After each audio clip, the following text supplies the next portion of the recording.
Olá a todos, bem-vindos à disciplina de Química Inorgânica 1, aqui professor Gercílio Pereira, e nós vamos dar continuidade ao assunto da primeira unidade, que é a estrutura atômica. Bem, pessoal, na nossa última aula, nós iniciamos com o modelo de Dalton, o modelo da bola de bilhar, a bola em que o átomo era considerado simplesmente uma esfera maciça sem estrutura. Vimos em seguida esse modelo ser substituído pelo modelo atômico de Thomson, em que, a partir de vários experimentos, ficou bastante claro de que o átomo tinha uma estrutura. O átomo de Thomson era um átomo também esférico, só que essa esfera era uma esfera gelatinosa, de carga positiva, com os elétrons inseridos nessa esfera, como se fosse passas em um pudim. Esse modelo ficou historicamente conhecido como o modelo do pudim de passas, inclusive. Posteriormente, esse modelo foi substituído por um modelo nuclear, a partir de experimentos de Rutherford, e até hoje é admitido que o átomo tem um núcleo massivo de cargas positivas. Fica bem claro que no átomo de Rutherford, para cada partícula de carga negativa, para cada elétron, há um próton, uma partícula de carga positiva no núcleo. Esses prótons estão muito concentrados em um pequeno núcleo e o átomo é um grande vazio em que os elétrons estão bastante distantes do núcleo, né? Bem, hoje nós vamos analisar de uma forma mais detalhada o problema da estabilidade do modelo do átomo de Rutherford. Qual é então esse problema da estabilidade do átomo? Bom, se partículas positivas estão tão próximas, tão juntas no núcleo, e são partículas de carga positiva que se repelem, o que as mantém, então, juntas nesse núcleo? Esse é o primeiro problema a ser respondido. O segundo problema é o que faz com que elétrons fiquem a uma distância do núcleo e não serem atraídos para caírem nesse núcleo. Então, esse é o problema da estabilidade, chamado problema da estabilidade do átomo de Rutherford. Nós vamos também ver hoje o que é radiação eletromagnética e como ela interage com a matéria. Porque a explicação para a estabilidade do átomo, pela tentativa, de fato, da explicação da estabilidade do modelo de Rutherford, apresentada por Niels Bohr, passa pelo conhecimento de o que é a radiação eletromagnética e como esta interage com a matéria ou com os átomos, né? Por último, vamos fazer uma pequena introdução ao modelo atômico de Niels Bohr, também denominado de modelo das órbitas permitidas. Então, vamos partir daí. Bem, pessoal, os problemas do átomo de Rutherford. A estabilidade do núcleo e a estabilidade do átomo, ou seja, como os elétrons, o que impede os elétrons de caírem no núcleo. De fato, para explicar a estabilidade do núcleo, a descoberta dos nêutrons, a descoberta da existência dos nêutrons também no núcleo, foi o primeiro passo para explicar a estabilidade do núcleo atômico. E para explicar a estabilidade do próprio átomo, ou seja, porque os elétrons, eles simplesmente não são atraídos e caem no núcleo, a utilização de novos conceitos da física. Então, esse modelo de Rutherford, ele chegou na história da ciência, ele entrou na história da ciência num momento bastante delicado da física, tá certo? Agora, então nós vamos ver esses problemas que a física tinha. Surgiram nesse período também novos conceitos que foram utilizados por Niels Bohr nessa explicação. Então, primeiramente, pessoal, é preciso entendermos que o próprio Rutherford já admitia a existência de outras partículas no núcleo, além dos prótons, ou seja, partículas sem carga elétrica, os nêutrons. Então, isso já diminui a repulsão entre os prótons. De fato, para o químico, parece ser uma explicação bastante completa. Os prótons, que são partículas sem carga, estabilizam, então, a repulsão entre os prótons. Atualmente, os físicos já descobriram, na verdade, muito recentemente, os físicos descobriram que mesmo os prótons e os nêutrons, eles ainda são constituídos de subpartículas menores ainda, os chamados quarks. E o que mantém esses quarks juntos, unidos, formando os prótons e os nêutrons, é um tipo de força que só se manifesta no núcleo atômico, chamada de força nuclear forte. Então, é essa força nuclear forte que, de fato, mantém o núcleo coeso, esses prótons se repelindo, mas a força nuclear forte, muito atrativa, impede, então, digamos assim, a desintegração desses núcleos, né? Bem, então, mas o Rutherford já admitia a existência das partículas sem carga, dos nêutrons, que até hoje nós também, no modelo atômico, considerado o modelo atual, nós admitimos a presença dessas partículas sem cargas. Bom, na verdade, o que Rutherford admitia, somente em 1932, o cientista James Chadwick, esse cientista, de fato, a partir de experimentos, ele verificou, comprovou a existência, na verdade, desses nêutrons.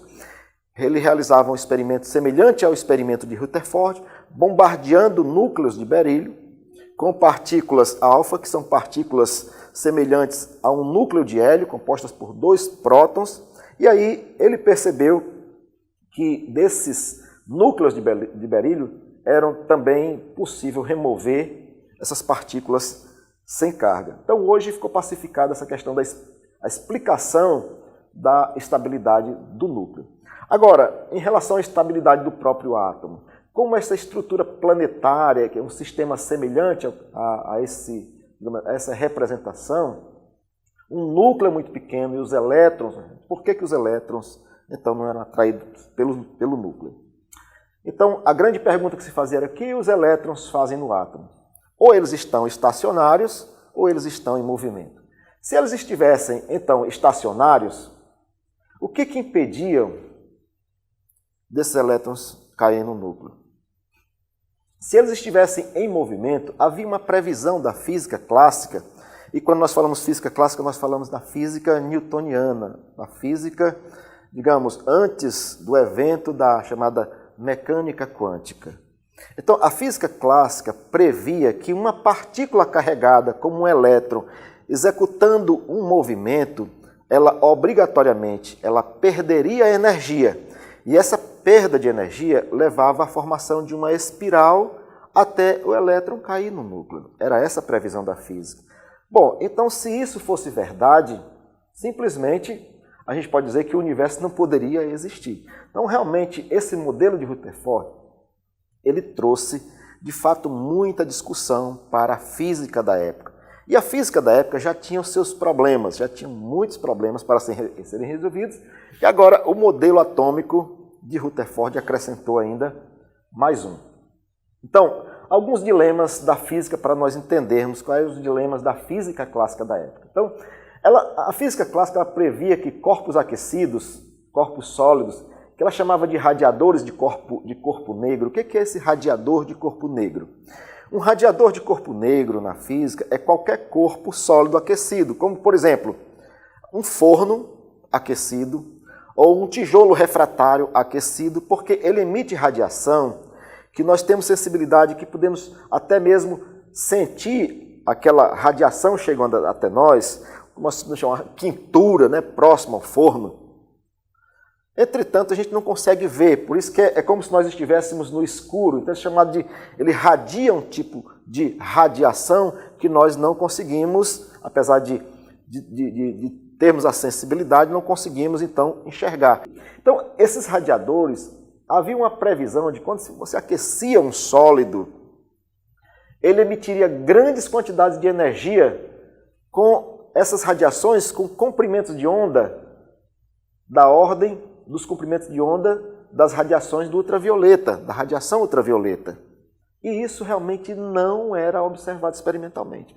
Então era uma falha da época, da física, era tão crítico isso para a física, que isso ficou conhecido historicamente como catástrofe do ultravioleta. Os físicos conhecem muito desse assunto. A outra falha da mecânica, da física clássica, era que, além disso, ela previa que esses radiadores, os átomos desses radiadores, podiam emitir e absorver qualquer quantidade de energia. E aí, um cientista chamado Max Planck ele demonstrou experimentalmente que isso não era verdade, ou seja, que a energia emitida pelos átomos nos radiadores de corpo negro, eles eram emitidos em pacotes, ou seja, ele chamou esses pacotes de quanta de energia, ou seja, a energia ela era quantizada, era emitida em pequenos pacotes, né? Então, vem um conceito interessante porque a energia também, ela, assim como a matéria, ela não é contínua. A própria energia ela se manifesta na forma de pequenos pacotes quantizados de energia. Ok? Muito bem. Terceiro, a física clássica previa que a energia radiante era proporcional à sua intensidade ou amplitude. Por exemplo, nós vamos já ter um entendimento melhor do que significa o que nós chamamos de energia radiante, como a gente falou aqui. Então, imagina, uma luz é energia radiante. A física previa que quanto mais intensa fosse essa luz, maior a sua energia. E o Planck observou que não, a energia ela estava relacionada à sua frequência, a frequência dessa onda que se propaga de luz, e não à sua intensidade. Era mais um problema. E agora, o problema da estabilidade do átomo de Rutherford acrescentava a esse rol de problemas da física mais uma dificuldade. Na verdade, foi interessante porque os físicos, muitos físicos importantes, renomados da época, se empenharam em resolver esse problema e, na verdade, saiu uma solução a partir da estabilidade do átomo de Rutherford e que foi também compreendida esses outros problemas e foram, digamos, de certo modo, resolvidos na virada do século XX, né? Bem, pessoal, então a gente vem falando de energia radiante, vamos entender um pouco melhor do que se trata a chamada energia radiante. Um exemplo interessante para nós entendermos, porque é algo da nossa experiência real, energia radiante. Luz, que nós entendemos como luz. Luz é energia radiante. De fato, a luz é o aspecto visual da energia radiante. Existem muitos outros tipos de energia radiante que nós não conseguimos ver. Tá? Então, essa energia radiante, ela se caracteriza se propaga na forma de uma onda, como essa que nós estamos mostrando aqui, e uma onda ela se caracteriza por ter um comprimento, que de fato, o comprimento de onda, por exemplo, é a distância entre dois picos, ou entre dois vales, ou entre duas posições equivalentes.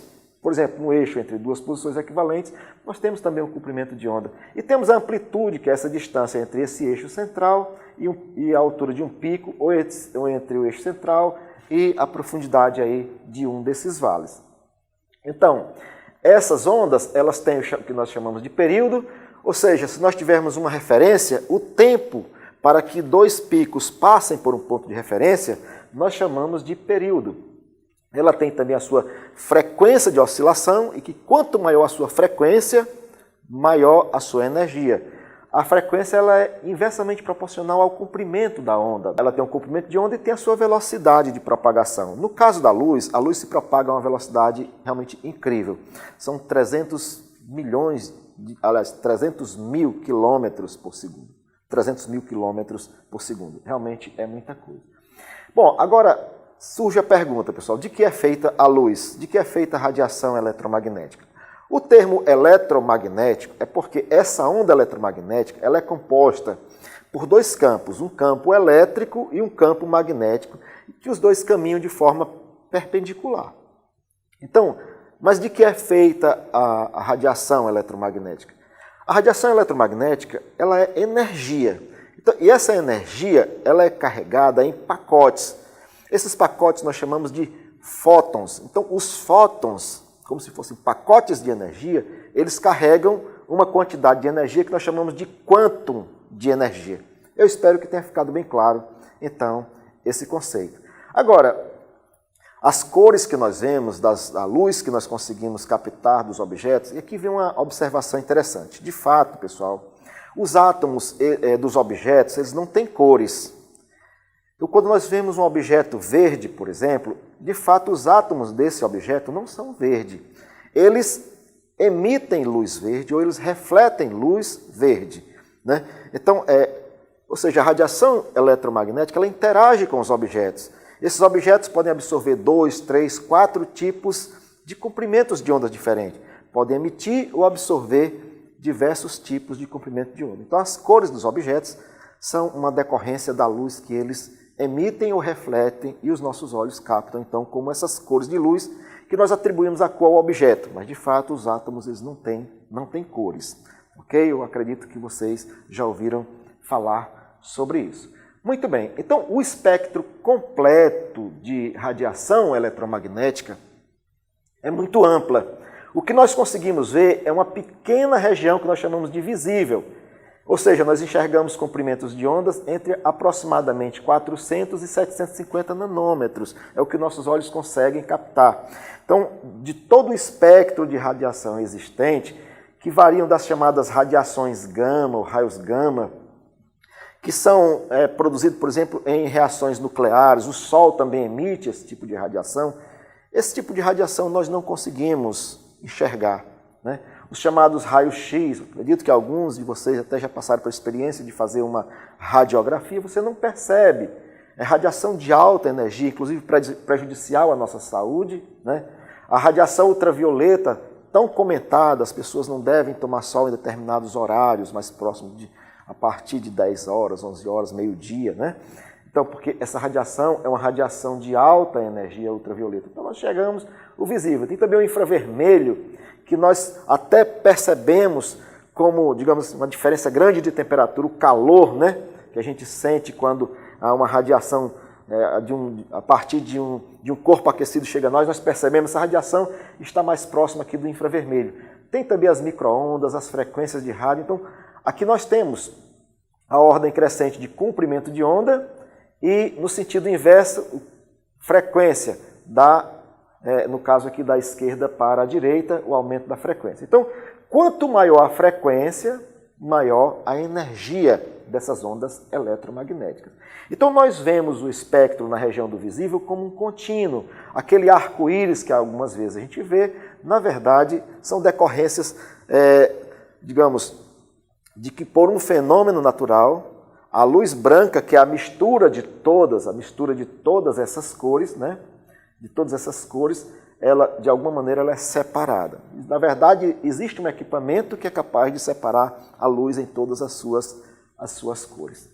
Então, nós enxergamos comprimentos de onda de 400 até próximo aí a 750, 800 nanômetros, ok? Bem, pessoal, então, como eu falei, existem alguns objetos que podem separar as cores da luz, fazer com que a gente consiga a luz branca, que é a mistura de todas essas radiações. Então, nós conseguimos, então, observar isso. Por exemplo, se nós pegarmos uma fonte de luz branca, fizermos essa luz passar, por exemplo, por uma fenda, um colimador, uma fenda, né? E passarmos através de um prisma de vidro, né? A luz que passa pelo prisma, ela pode ser separada em todas as suas cores, um espectro contínuo. Então, a luz branca ela tem esse espectro contínuo. Agora, quando nós pegamos os átomos individuais, por exemplo, átomos de hélio, por exemplo, numa lâmpada, aquecemos esses átomos, ele também é capaz de emitir luz. Mas os átomos, né, individualmente, eles não emitem um espectro contínuo, eles emitem cores, mas de forma descontínua, não é um espectro como um arco-íris, só apenas algumas cores. E é interessante que quando a gente faz a mesma coisa com outras substâncias, eles emitem outras cores. Por exemplo, aqui está um espectro, por exemplo, do elemento lítio. Ele emite uma cor próxima que é o azul, o amarelo, o vermelho. O sódio, basicamente só o amarelo. O cálcio, outras coisas. Os espectros de linha. Então, o Bohr, para explicar a estabilidade do átomo, ele achou que tinha que compreender justamente o que ocorre para que esses átomos digamos, emitam essa radiação em comprimentos de ondas discretos, assim, não contínuo, ok? Então, ele partiu do entendimento desses espectros descontínuos dos átomos. Bem, pessoal, então ele formulou a sua teoria em 1913, então já próximo aí da virada do século, né? O primeiro modelo já utilizando os conceitos da descontinuidade da radiação eletromagnética para a estrutura atômica. Então, a grande pergunta que ele tentou responder é por que o espectro do átomo produz linhas. A partir daqui, ele tentou explicar a estabilidade realmente dos átomos. Então, as respostas que vieram. Primeiro, segundo Bohr, a emissão de luz era devida ao movimento dos elétrons. E a energia do elétron no átomo deve ser quantizada. Então, e essa quantização se aplica à energia e à posição. Vou tentar, digamos assim, explicar um pouco mais detalhadamente. Então, Bohr, ele dizia basicamente o seguinte, que essa emissão de luz acontecia devido ao movimento dos elétrons. Significa o seguinte, quando você tem átomos e você aquece esses átomos, aquece um objeto, você fornece energia de fato para os átomos. Essa energia, na forma de radiação, ela pode ser absorvida por elétrons. Esses elétrons, então, eles podem se movimentar, eles podem passar, digamos, de uma órbita mais próxima ao núcleo para uma órbita mais afastada do núcleo. No retorno, quando esse elétron retorna à sua posição, ele emite essa energia que ele absorveu e gera, portanto, uma linha daquele espectro. Então, isso é válido. Então, os átomos, eles emitem diferentes tipos de radiação, com diferentes comprimentos de onda, porque existem muitos elétrons nos átomos e você tem saltos de órbitas, de uma órbita, por exemplo, de uma órbita 1 para uma órbita 2, ou de uma órbita 1 para uma órbita 3, e no retorno você tem essas cores discretas, resultado da emissão dessas radiações. Então, o modelo do átomo de Bohr é que o átomo de Bohr é um átomo em que os elétrons têm uma determinada energia dentro de cada uma dessas camadas ou órbitas, né? Então os átomos estão com as suas camadas e os elétrons estão dentro dessas camadas, e aí o Bohr de fato não explicou a estabilidade, dando, digamos, uma explicação convincente do motivo pelo qual o elétron era estável. Ele apenas disse, olha, o elétron tem uma energia quantizada dentro de uma órbita, e dentro dessa órbita permitida, ele não irradia energia, ele pode se movimentar sem perder energia. Ele só pode absorver energia se for uma energia específica de um determinado pacote de energia. E quando isso acontece, ele passa de uma órbita para outra e no retorno ele emite. E aí eu consigo ver essas cores características desses comprimentos de ondas referente a cada uma dessas, nós chamamos de transição eletrônica. Então, os postulados de Bohr foram o seguinte, é que o elétron ele pode se mover em determinadas órbitas circulares sem irradiar, ou seja, dentro da órbita o elétron é estável, porque ele não explicou. Estando lá, ele tem estabilidade, ele não cai no núcleo. Ponto. Então ele não explicou o porquê, mas ele disse que dentro do átomo havia então as chamadas órbitas circulares. Dentro dessa órbita o elétron podia se movimentar à vontade, que ele não ia perder energia como previa a física clássica. Então foi direto um embate aí contra as ideias da física da época. Dessas órbitas estáveis, denominadas estados estacionários, né, são órbitas permitidas. Dessas órbitas estacionárias são aquelas nas quais o movimento angular do elétron em torno do núcleo é igual a um múltiplo inteiro de H sobre 2π.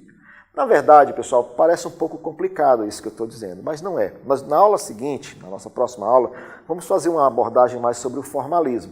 Nós vamos ver, de fato, e o que o Bohr disse aqui nesse segundo postulado é que, de fato, para que o elétron seja estável dentro dessa órbita, ele tem que, digamos assim, se comportar também como um comportamento ondulatório. E essa onda ela tem que ser uma onda contínua, que ela se encontra ao redor do núcleo em posições que são posições equivalentes. Por exemplo, o final da onda como uma crista se encontrando com o final também como uma crista ou como um vale, para que essa onda seja contínua. Se ela se encontrar em posições em que não sejam, digamos, posições equivalentes, essa onda ela vai entrar em colapso, ela vai entrar fora de fase. Então é preciso realmente você impor esta condição. Terceiro, o elétron irradia quando salta de um estado estacionário ou de uma órbita para outra, e nós temos então essa energia irradiada e pode ser capturada no filme fotográfico como uma determinada cor. Então, nós percebemos o seguinte, por exemplo, imaginemos um átomo que ele tem um núcleo e tem várias órbitas. Na verdade, hoje, nós conhecemos 7 órbitas, que são até representadas pelas letras K, L, M, N, O, P e Q, ou 1, 2, 3, 4, 5, 6 e 7. Né? Então, observe o seguinte, nós podemos ter uma transição, por exemplo, da primeira órbita, esse átomo, se ele for aquecido, pode acontecer de esse elétron passar da primeira para a última órbita, ou da primeira para a penúltima, e assim sucessivamente. Quem estudou esse efeito foi o chamado Lyman, e ele escreveu muito a respeito disso, tem um trabalho importante, ele criou a chamada série de Lyman, que ela é simplesmente o estudo dessas transições entre a primeira camada, né, e as demais. As transições entre a segunda camada e as demais foi estudada por Balmer, é chamado de série de Balmer, e da terceira para as demais, chamado série de Paschen, foi estudada por esse cientista, da quarta em diante, a chamada série de Beckett, essa série é bastante importante também, e por último, da quinta para essas duas últimas, chamada série de Fund, né? De fato, essas séries, o entendimento dessas transições é algo bastante importante na química. Nós vamos falar mais sobre isso, vamos tentar esclarecer bem esse assunto, é um assunto importante, central da química. Num primeiro momento parece um assunto um pouco difícil, mas de fato, pessoal, é um assunto que não é difícil. Vamos então entender na próxima aula de onde foi que Bohr tirou a sua matemática para, digamos assim, fundamentar as suas ideias em cima de conceitos mais matemáticos. Aqui a gente termina a nossa segunda aula, eu agradeço a vocês pela atenção, muito obrigado e bons estudos.